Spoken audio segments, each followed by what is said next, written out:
And honorable foreign ministers, let me just say that I only came into politics 25 years ago.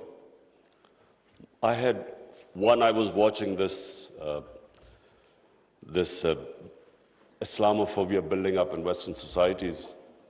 But two, I wanted my country. We were the only country which became independent in the name of Islam. And so, the objective resolution of our founding fathers was to make an Islamic welfare state based on the state of Medina. So I came into politics 25 years ago because that was my goal. And just in this August gathering, let me just say, in the history of mankind, there was never a more just and humane state. Unfortunately, our children don't know about it. Even we in Muslim countries don't know that the modern state our Prophet created. Forget about Western countries or non-Muslims. How would they know about it when we ourselves don't understand that he created a state which laid the foundation of one of the greatest civilizations in human history for the next few hundred years. And that foundation was laid in the state of Medina. So what was that foundation? This is again what most people don't understand. And I'm glad that Foreign Minister Wang Yi is here, because I want people to understand what was it that caused this great revolution, one of the greatest revolutions of all times. The state of Medina was one of the greatest revolutions. What was it? Number one, our Prophet was given the title in our holy book, the Quran, as Rahmatul lil Alameen, mercy for mankind, not mercy for Muslims. He came as a mercy for mankind. He came to unite mankind, not divide mankind.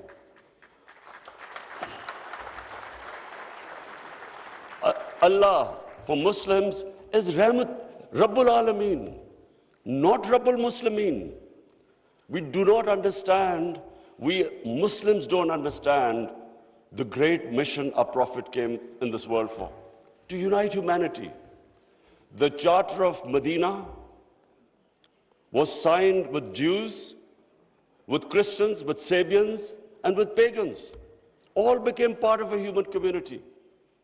We don't even realize that in 10 years which the Prophet came to Medina and then he left this world, people think that it was, through conquests and through the sword.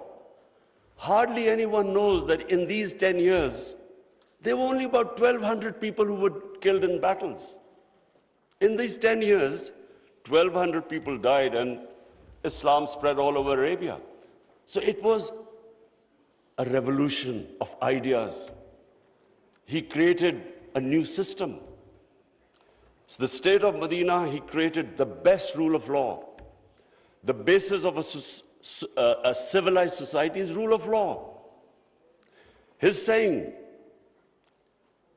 that even if my daughter commits a crime, she will be punished. No one is above law. His saying that many nations before you have been destroyed, where the powerful crooks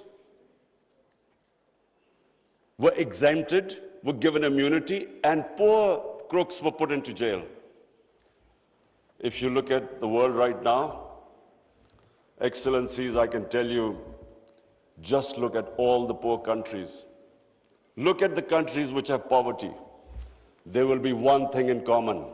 They cannot catch the white-collar criminals. They only end up putting petty criminals in jail.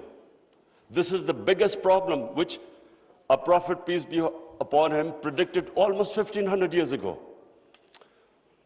The developing world is poor, not because they lack resources, because they cannot put the powerful criminals in jail. There's a fact-eye panel report by Secretary General of the United Nations.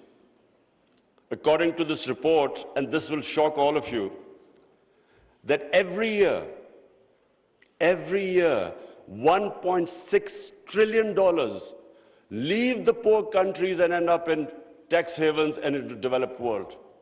$1.6 trillion according to the fact-eye panel report of the UN Secretary General. Just imagine what is going on. Poor countries are being robbed simply because we cannot put the powerful criminals in jail. We cannot bring them under the rule of law. This is what our Prophet predicted.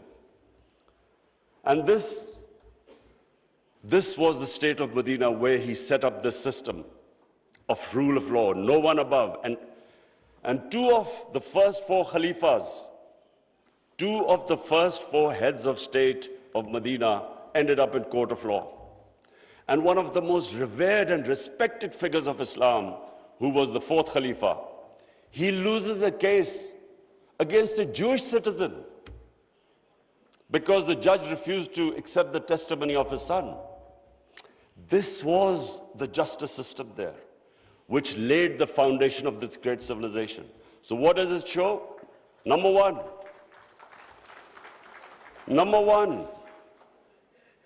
that minorities were equal citizens. They were equal citizens in front of law. There was no discrimination.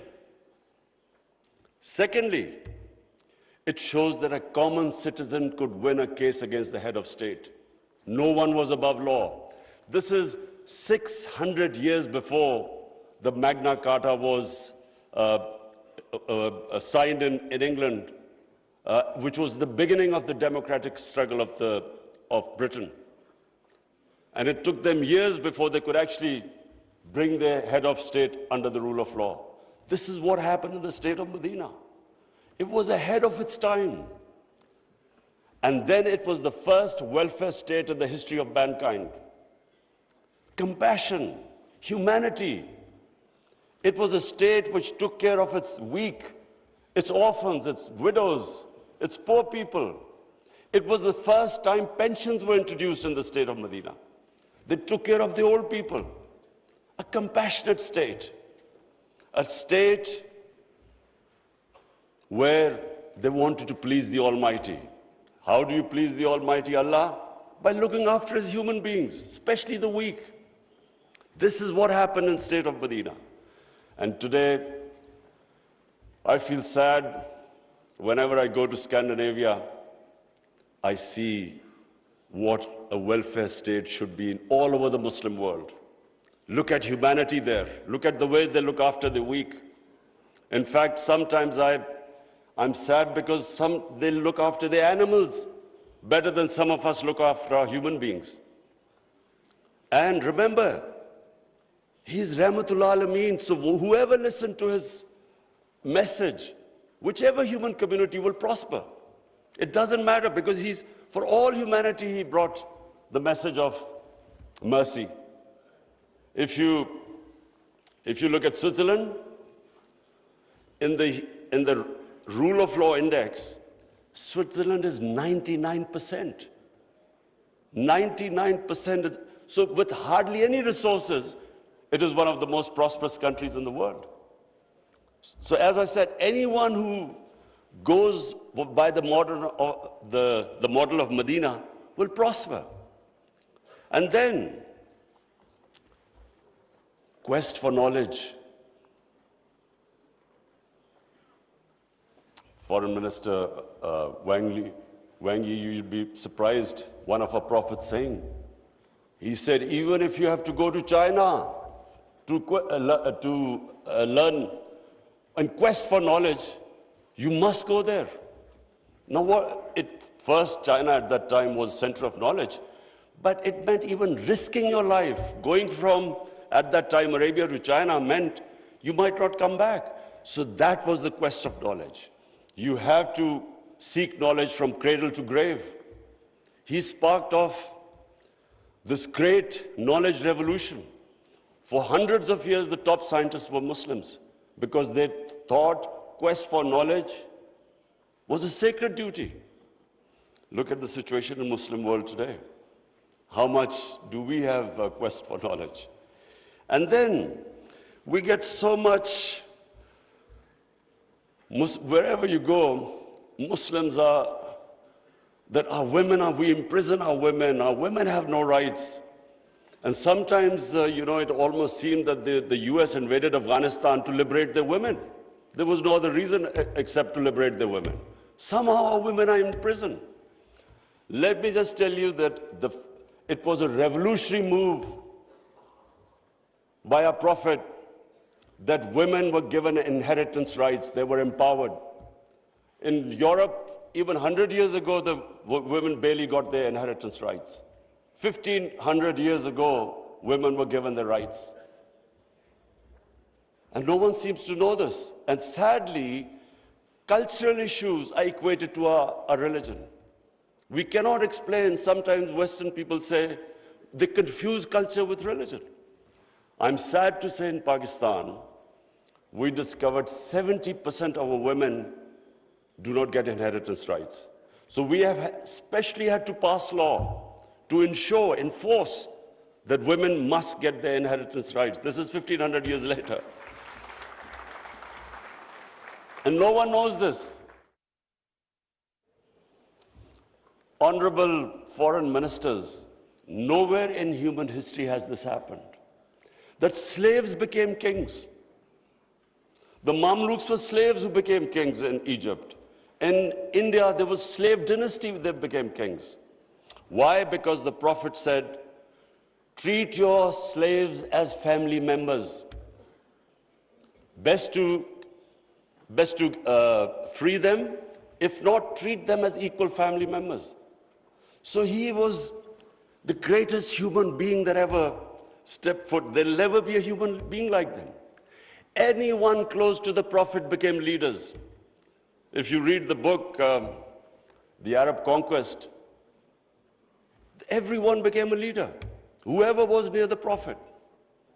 And our generations don't understand that, and neither have we been able to explain to anyone else. Let's not confuse Muslim imperialism with the 10 years of Prophet in Medina. Let's not confuse that, because that was not what the Prophet preached, where the Muslims went all over the world conquering. It is not what the Prophet's, the whole revolution was of ideas.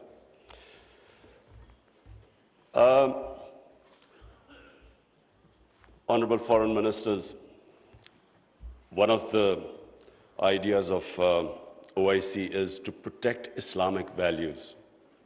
So now I will say something which is completely different. I believe that Islamic values never have been so much under threat as they are right now.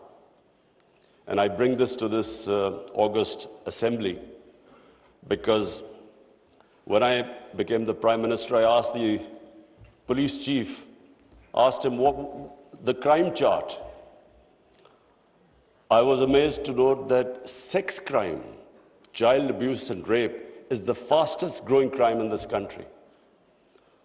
So we did further investigation. We discovered that the mobile phone, the sort of pornographic material available on the mobile phone to children, this has never happened in human history. So the material available is causing havoc in our society without us knowing. Parents don't know what's happening when a child goes into his room or something. They don't know what he's watching on his mobile phone. It is very important that this August forum, we should plan how to combat this, because it is already having a huge impact. We have a rise in divorces.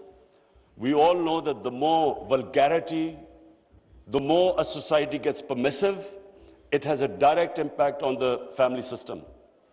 One of the most important things about Islam is that our religion protects the family system. We have values like we respect parents. We have respect for our teachers. But the culture that is coming through, social media, we really need to think carefully, how are we going to protect our generations?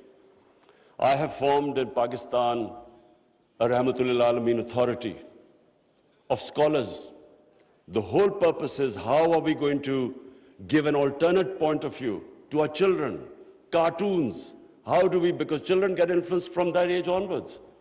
How do we strengthen our children against this unpredictable social media revolution? How do we know where it is going? So I think that I thought at this meeting I should mention, because we need to start thinking about alternate media, how we can compare. You can't stop social media, but we can give our children, fortify them, strengthen them ethically and morally. Now I come to, two important political issues. One is Palestine and the other is Kashmir. Honorable foreign ministers, we have failed both the Palestinians and the people of Kashmir. I'm sad to say that we have been able to make no impact at all. They don't take us seriously. We are a divided house, and those powers know it. We are 1.5 billion people, and yet our voice to stop this blatant injustice is insignificant. We are not talking about conquering some country. We are simply talking about the human rights of the people of Kashmir and Palestine, the international law, which is on their side, United Nations Security Council resolutions that back their right. In Kashmir, the international community promised them the right to decide their own destiny through a plebiscite. That right was never given to them. In fact, this special status of Kashmir was taken away illegally by India on 5th August 2019. Nothing happened because they feel no pressure. They feel we can make a resolution and then, back to our usual business. I'm not talking about altering our foreign policies. All of us countries have our different foreign policies. But on core issues, I'm asking the OIC that unless we have a united front, we will keep these abuses will happen. Like in Palestine, it's daylight robbery going on in Palestine. The only hope I have is now because of social media, first time in Western countries, there's awareness of what's going on to the poor Palestinians. That is, so far, much more than the OIC. It's the mobile phone and the spread of information of the injustices being done to the Palestinians. That is the best, at the moment, the best way to protect them, not us. In Kashmir, it's a war crime, according to the 4th Geneva Convention, to change the demography of an occupied land. India is changing the demography of Kashmir by making the Muslims from a majority to a minority, by bringing in settlers from outside. This is a war crime. Yet no one has pushed about it. Neither India has pushed nor Israel, because they think we are ineffective. So, honorable foreign ministers, let me just say that the way the world is headed, I'm afraid it's headed the wrong way. There's a Cold War almost started. There is a chance of world being divided into blocks. We 1.5 billion people, unless we are united, unless we take a united stand, we'll be nowhere. As what I'm scared to say where the future is headed right now. Before I come to Ukraine, I just want to talk about Afghanistan. It is extremely important that we stabilize Afghanistan. After 40 years, and no nation has suffered as the people of Afghanistan. 40 years of conflict. Finally, there is no conflict going on. The only danger now to Afghanistan is that through the sanctions and non-recognition, they might end up having a humanitarian crisis. Already the people are falling below the poverty line. Already there's a brain drain going on. So it's extremely important that we help the people of Afghanistan. And I say this because a stable Afghanistan is the only way, I repeat, it's the only way we are going to be able to stop international terrorism from Afghan soil. No other country is going to be able to do it. Let's not be delusional that some other country will come in and sort of through drones or something fight terrorism. It's not going to happen. The only hope is a stable Afghanistan government that can take care of international terrorism. I want to add a word of caution. Anyone who knows the Afghan character should be cautioned that please do not push the people of Afghanistan to do things where they feel that their sovereignty is being threatened. They are very proud, independent-minded people. They have always fought for their sovereignty for hundreds of years. They do not like the idea that someone is dictating to them. So I would caution that let's help them, let's encourage them, let's get them involved in the international community. And I believe that the people of Afghanistan are strong enough to evolve and go in the right direction. But please let's remember that the Afghan character does not like outside interference. And finally, I come to Ukraine. I'm, like I think everyone here and the rest of the world, we're all worried about what's going on there.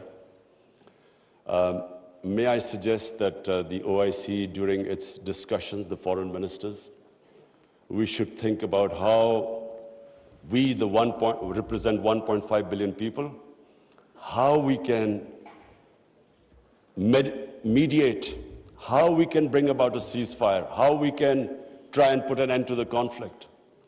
I'm going to meet His Excellency Wang Yi after this, and I want to discuss how maybe OIC, along with China, how we can all step in and try to stop this conflict, which is going to have, if it keeps going the way it is, it will have great consequences for the rest of the world.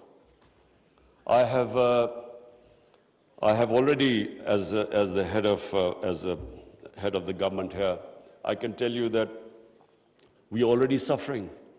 Oil prices have gone up, gas prices have shot up, wheat prices have gone up because of this war. And if this keeps continuing, this is only going to get worse. So therefore, we should, all the countries which are non-partisan, we are in a special position to be able to influence this conflict.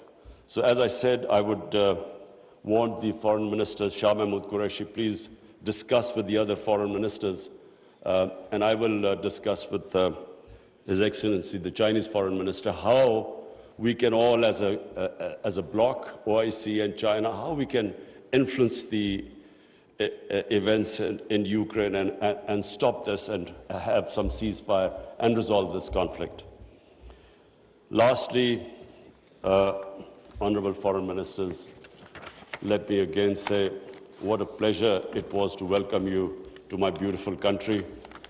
I want to end by saying, again, I repeat, that the world is moving in a direction which is sadly worrisome for all of us. In bloc politics, in Cold War, and let's just 1.5 billion people we keep underestimating the strength we have. Somehow we lack self-belief. As a sportsman, I can tell you that a team that has self-belief will defeat a team that is far more talented but doesn't have self-belief.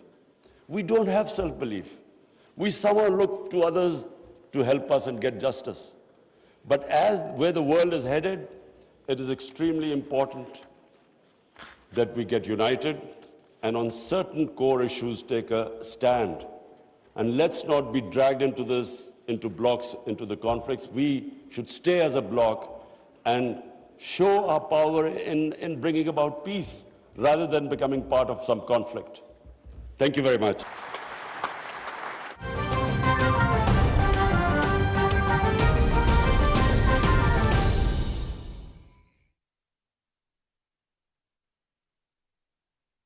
Allahu Akbar, Allahu Akbar, Allah.